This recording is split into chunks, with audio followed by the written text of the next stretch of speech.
జరుగుతుంది. దీంట్లో ఎటువంటి అనుమానం లేదు. ఏ పార్టీలతోనూ కూడా మేము ముందుకెళ్ళేటువంటి పరిస్థితి మాకు అవసరం లేదు. సరే, అయితే ఒకసారి కృష్ణాంజనేయులు గారి దగ్గరికి వెళ్దాం.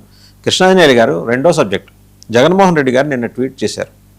The NCBN government continues to suppress the voices of the people and the opposition. After the takedown of our official Instagram handle earlier this year, the official YSRCP Facebook page has now been made inaccessible in India. ఆయన దానికోసం అశ్విని వైష్ణవ్, అమిత్ షా వీళ్ళందరికీ కూడా tag చేస్తూ పెట్టారు. అంత అవసరం ఏమొచ్చిందండి ప్రభుత్వానికి? ఆయన ఏదో రాసుకుంటాడు, పెద్దగా ఎవరు ఆయన వెనకాల ఎలాగో జనాలు ఏం లేరు కదా అని వీళ్ళు అంటున్నారు కదా కూటమి. ఈ ఫేస్బుక్ పేజీలు, ట్విట్టర్ హ్యాండిల్స్ ఇవన్నీ బ్లాక్ చేస్తే ఏమన్నా ఉపయోగం ఉంటుందా? వాసుదేవన్ గారు దీన్ని మాట్లాడితే ముందుగా వైఎస్ఆర్ కాంగ్రెస్ పార్టీతో కాంగ్రెస్ సంప్రదింపులు జరిపినటువంటి మాట బహిరంగ రహస్యము అనేటువంటిది ఇది అందరికీ తెలిసింది. వైఎస్ఆర్ కాంగ్రెస్ పార్టీ ఒకవేళ కాదు అని చెప్పినా సరే వాళ్ళు విలీనం చేస్తారా లేకపోతే ఇండియా కూటమితో కలుస్తారా అనేటువంటి అంశం భవిష్యత్తులో తేలేటువంటి అంశమే కానీ చర్చలు జరగలేదు అనే పుట్టుపడేటువంటి విధంగా అయితే మాత్రం సార్ నేను పేరు కూడా చెబుతున్నా కదండి. రణదీప్ సుర్జేవాలా మాట్లాడాడు, ఐ హావ్ ఇన్ఫర్మేషన్, ఆయన మాట్లాడాడు. ఖచ్చితంగా కాంగ్రెస్ పార్టీ బహిరంగంగా ఇలాంటి ప్రయత్నాల్లో ఉంది. వాళ్ళు బహిరంగంగా చెప్పుకున్నటువంటి పరిస్థితి ఉంది. బహిరంగంగా చెప్పుకోలేనటువంటి పరిస్థితిలో వైఎస్ఆర్ కాంగ్రెస్ పార్టీ ఉంది. అంతే తప్ప ఇంకొకటి కానే కాదు. బహుశా వైఎస్ఆర్ కాంగ్రెస్ పార్టీ ఇప్పుడున్న పరిస్థితులు అయితే అలాంటి నిర్ణయానికి ధైర్యం చేసేటువంటి పరిస్థితి ఉండకపోవచ్చు. అందుకని బహిరంగ పడటం లేదని నేను అనుకుంటున్నాను. ప్రక్షుప్గా ఏదన్నా తెరడానికి కింద సురేంద్ర నాయుడు గారు అన్నట్టుగా ఎస్ మీ చివరిలో వస్తాం, మీకు కంగారు పడకండి, మీరు కూడా మాకు సహకరించండి, ఒకవేళ మీరు అధికారంలోకి వస్తే అనేటువంటి విధంగా ఏదన్నా ఒక ఆప్షన్ పెట్టుకొని ఉండొచ్చేమో అని నేను అనుకుంటున్నాను. అయితే ఇప్పుడు జగన్మోహన్ రెడ్డి వాళ్ళ వైఎస్ఆర్ కాంగ్రెస్ పార్టీకి సంబంధించినటువంటి ట్విట్టర్ హ్యాండిల్ కానివ్వండి, లేదా ఫేస్బుక్ లేదా సోషల్ మీడియాకి సంబంధించినటువంటి అకౌంట్స్ ని ఈ ప్రభుత్వము లేకపోతే ఎవరు రిస్ట్రిక్ట్ చేస్తున్నారు అనేటువంటి దాని మీద ఆయన ఒక అంశాన్ని బయటకు తీసుకొచ్చారు. ఇది ఒక రకమైనటువంటి ప్రభుత్వం మీద నిరసన కార్యక్రమాల్లో భాగమేనే.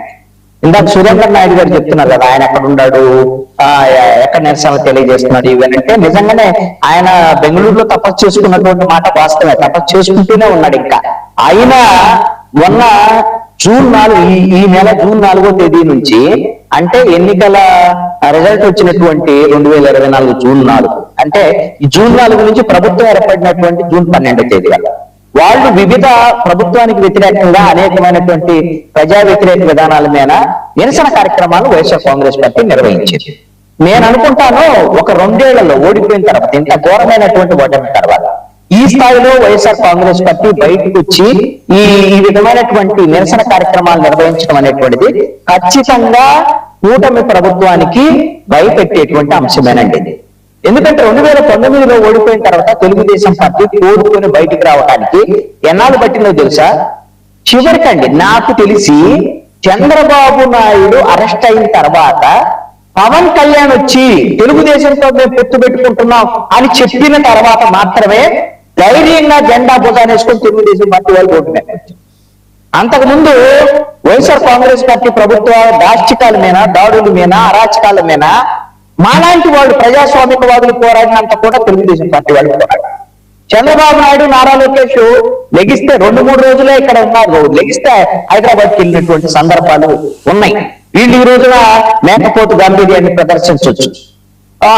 ఈ విధమైనటువంటి పరిస్థితి వైఎస్ఆర్ కాంగ్రెస్ పార్టీ నుంచి లేదు.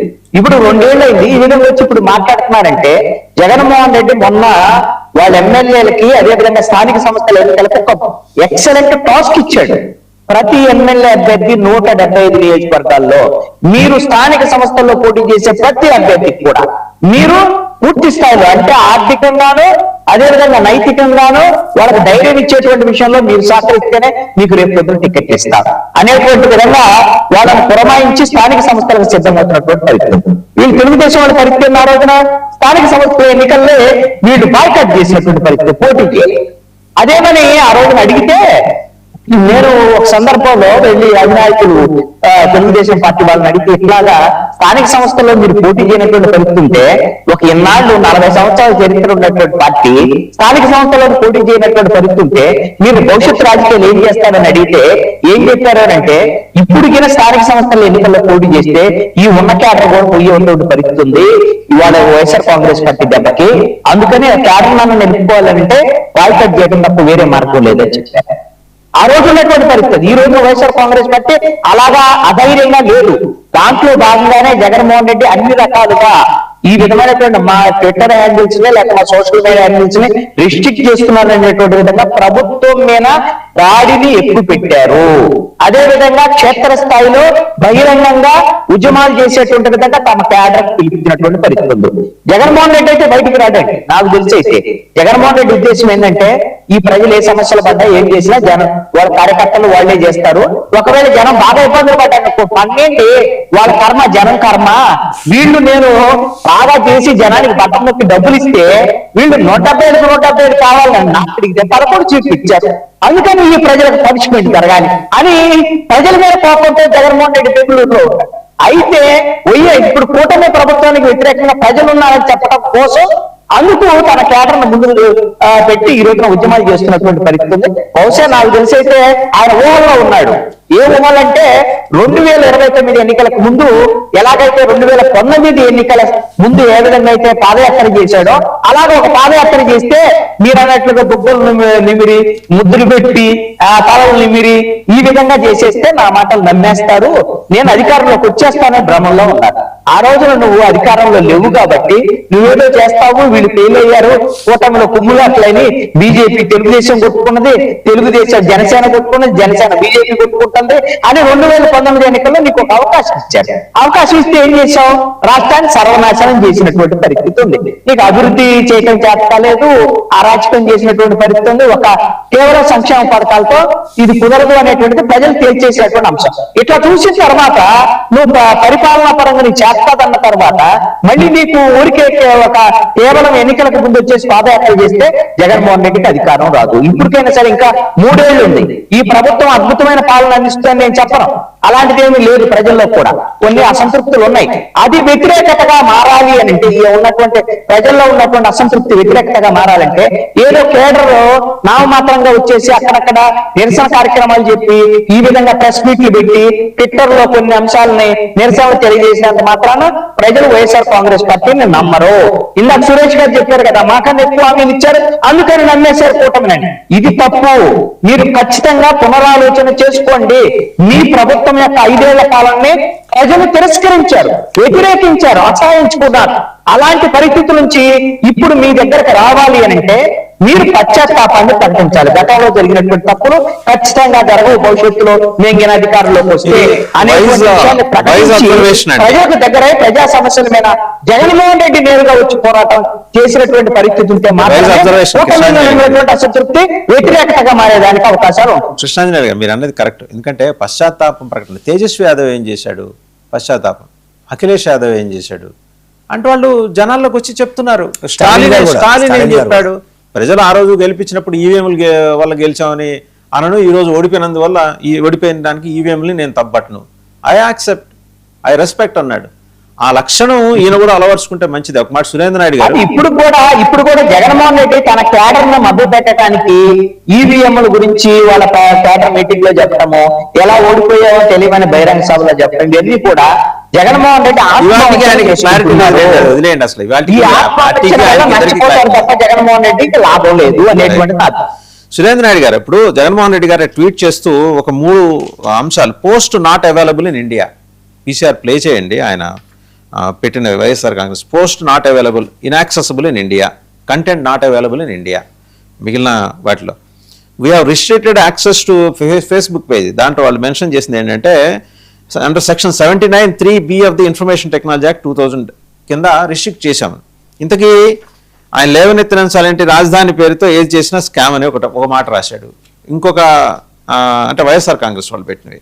ఇంకొకటి ఏంటంటే డిఎస్సి అక్రమాల మీద. సో బహుశా ఇది జనాలకి వెళ్తుందనే ఉద్దేశంతో దీని మీద ఏమన్నా రిపోర్ట్ కొట్టి ఫేస్బుక్ని పేజ్ని ఇండియాలో యాక్సెసిబుల్ కాకుండా ఇండియాలో యాక్సెసిబుల్ కానంత మాత్రం ప్రపంచంలో ఉంటుందిగా. ఇప్పుడు సురేంద్ర నాయుడు గారు మాట్లాడడం ముందు ఒక్క మాట అండి, ఒక్క మాట వాసుదేవన్ గారు, నేను అనుకుంటున్నాను ఈ వెనకాల స్ట్రాటజీ ఏమిటి అని అంటే, జెన్జీ ఈ రోజున సోషల్ మీడియాలోనూ డిజిటల్ ప్లాట్ఫామ్ మీద యాక్టివ్ గా ఉంది కాబట్టి ఈ విధమైనటువంటి అంశాలని ఆంధ్రప్రదేశ్ లో అప్రజాస్వామికమైనటువంటి చర్యలకు పాల్పడుతుంది, ఈ విధంగా సోషల్ మీడియాని రెస్ట్రిక్ట్ చేస్తోంది అనేటువంటి విషయాన్ని, అంటే ఇది ఎవరైతే జెన్జీ ఈ విధమైనటువంటి యువత, నిరుద్యోగులు, అదే విధంగా విద్యార్థులు, వీళ్ళని అట్రాక్ట్ చేయడం కోసం జగన్మోహన్ రెడ్డి వ్యూహాత్మకంగా ఈ ట్వీట్ చేసి ఉంటారని నేను అనుకుంటున్నాను. సురేంద్ర నాయుడు గారు మీరేమంటారు? సార్, ఇప్పుడు ఆయన ఫేస్బుక్ ను మేము బ్లాక్ చేయాల్సిన పనిలే, ప్రభుత్వం బ్లాక్ చేయాల్సిన పనిలే. ఊరికే అదొక స్ట్రాటజీ. ఇందాక కృష్ణాంజనేయులు గారు చెప్పినట్టు పబ్లిసిటీ స్ట్రాటజీ, అదొక స్ట్రాటజీ. అబ్బో నిజమే, చంద్రబాబు నాయుడు కూటమి ప్రభుత్వం అంతా చేసేసి జగన్మోహన్ రెడ్డి ఇబ్బంది పెడుతున్నారు అని అదొక పబ్లిసిటీ స్ట్రాటజీ అనే నేను అనుకుంటా. ఒకటి. రెండోది, ఇందాక మన సురేష్ గారు చెప్పారు, అంటే చంద్రబాబు నాయుడు ఎయిర్పోర్ట్ లో వచ్చే ముందే కూర్చొని చదువుకొని వచ్చినాడు అని చెప్పేసి. ఈయన పక్కన ఉన్నాడు, సురేష్ పక్కన కూర్చొని చంద్రబాబు నాయుడు చదువుతా ఉండేది, ఏమి చదివినాడు ఏమి చూసాడా. ఇప్పుడు మేము ఇచ్చిన హామీలు మేమే చెప్తున్నాం, 2 హామీలు తప్ప మిగతా హామీలన్నీ కూడా అమలు చేసాం. అమలు చేసాం లేదు. చిన్న మాట చంద్రబాబు నాయుడు గారు చెప్పారు, సురేష్ ఒక నిమిషం ఉండమా సురేష్. తర్వాత ఇప్పుడు ఏదైతే కూటమి ప్రభుత్వం తీసుకున్నటువంటి నిర్ణయాలు ఏదన్నా కానీ మీరు స్వేచ్ఛగా రోడ్డు మీదకి వచ్చి నిరసన చెప్పుకునేటువంటి అవకాశం మీకు ఇచ్చేసింది ప్రభుత్వం. మేము మీలాగా బంధించి పెట్టల. గత 5 సంవత్సరాలలో మేము రోడ్లో నుండి, ఇంట్లో నుండి బయట వస్తే కూడా వెంటనే అరెస్ట్ చేసిన సందర్భం.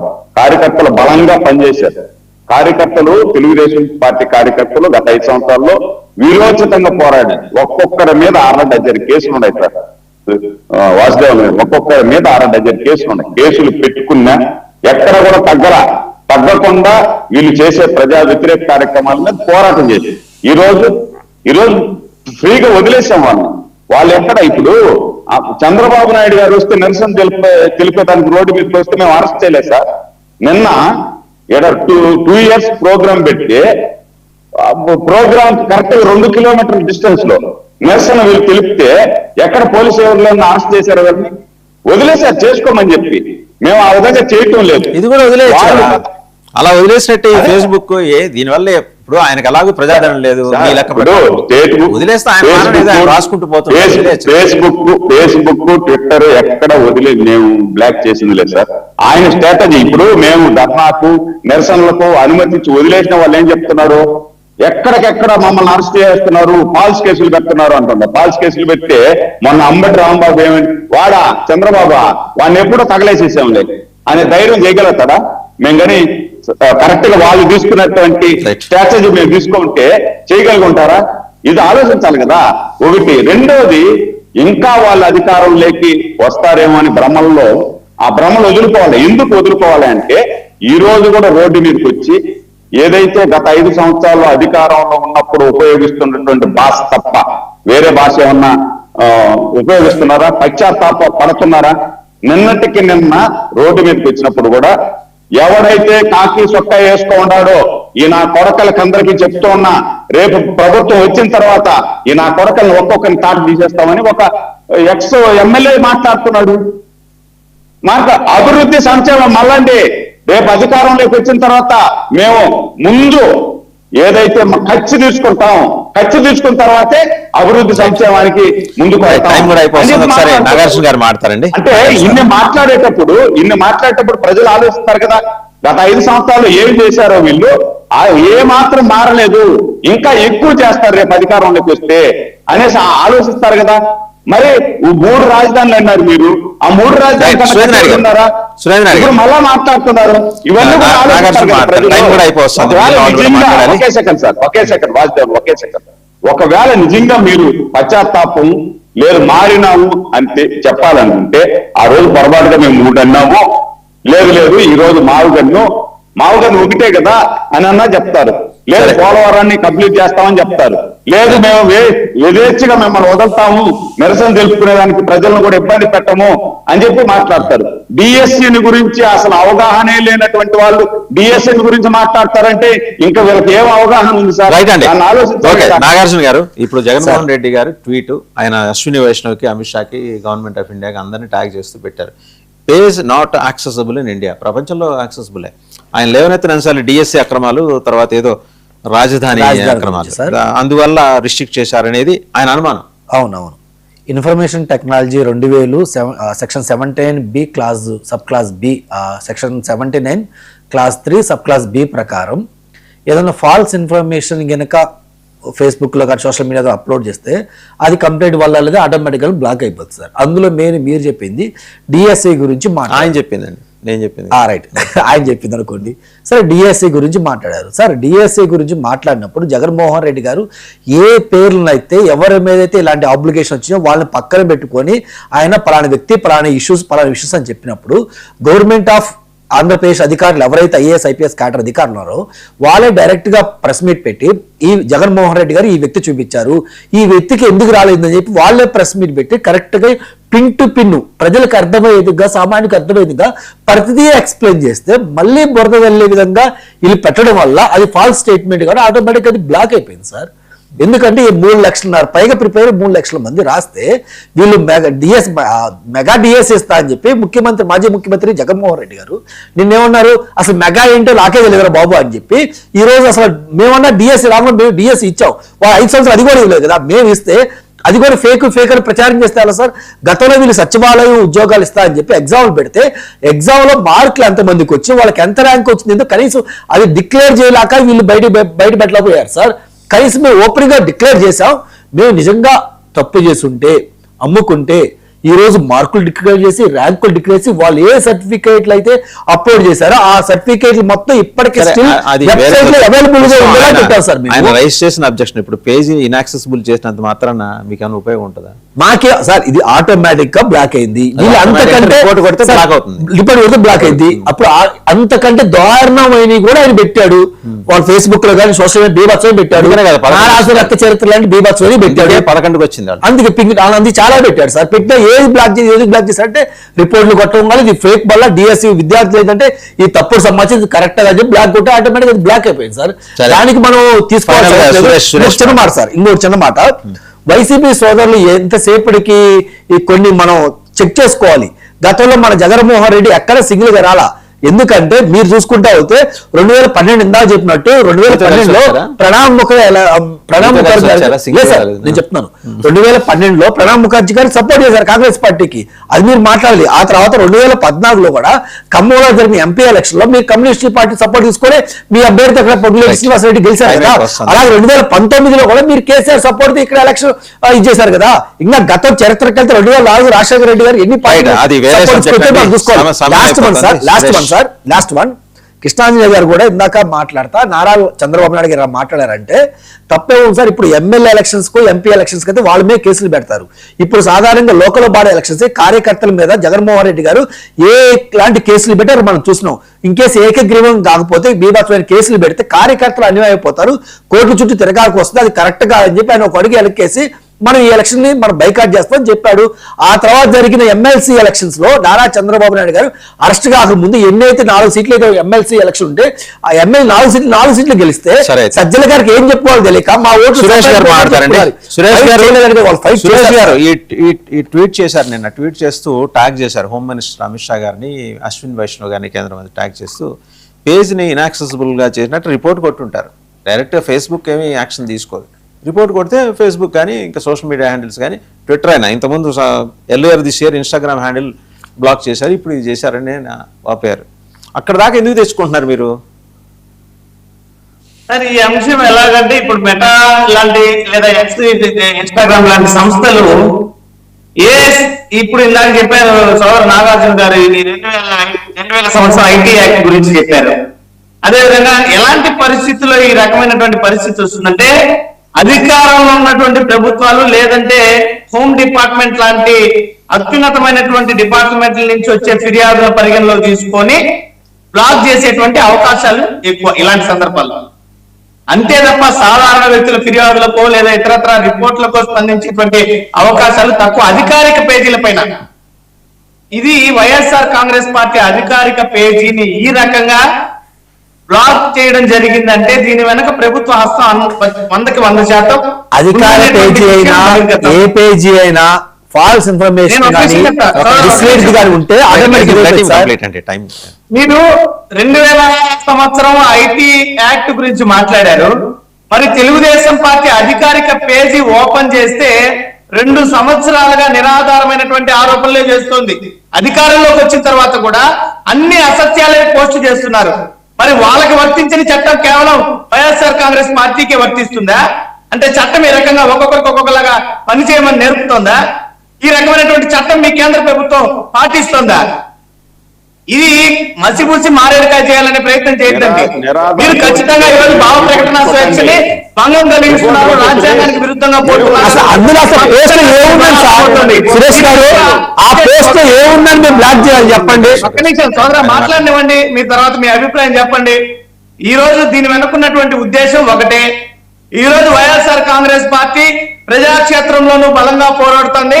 మరోవైపు ఈ 3 పార్టీలకు ధీటుగా ప్రతి YSR Congress party social media కార్యకర్త బలంగా ఈరోజు సామాజిక మాధ్యమాలలో పనిచేస్తున్నటువంటి పరిస్థితి చూసి ఈ 3 పార్టీలకు పట్టుకున్న భయం కారణంగా ప్రజల్లో ఎక్కడ వీళ్ళకి వ్యతిరేకత మళ్ళీ పెరిగిపోతుందో అన్నటువంటి కారణంతోనే ఈ రకమైనటువంటి చర్యకు ఉపక్రమించారు.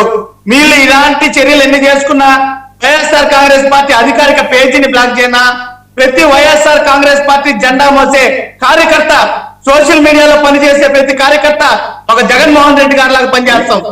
ప్రతి కార్యకర్త ఒక జగన్మోహన్ రెడ్డి. ఆ కార్యకర్తల మీద ఇప్పుడు పోటీ చేయమని వదిలేశారు మీరు లోకల్ బాడీ ఎలక్షన్ లో. మీ కేసులు మీరు పెట్టుకొని మీ సాగు సావని చెప్పి వైఎస్ఆర్ కాంగ్రెస్ పార్టీని కాదు, ఇందాక వాసుదేవ్ గారు చెప్పారు.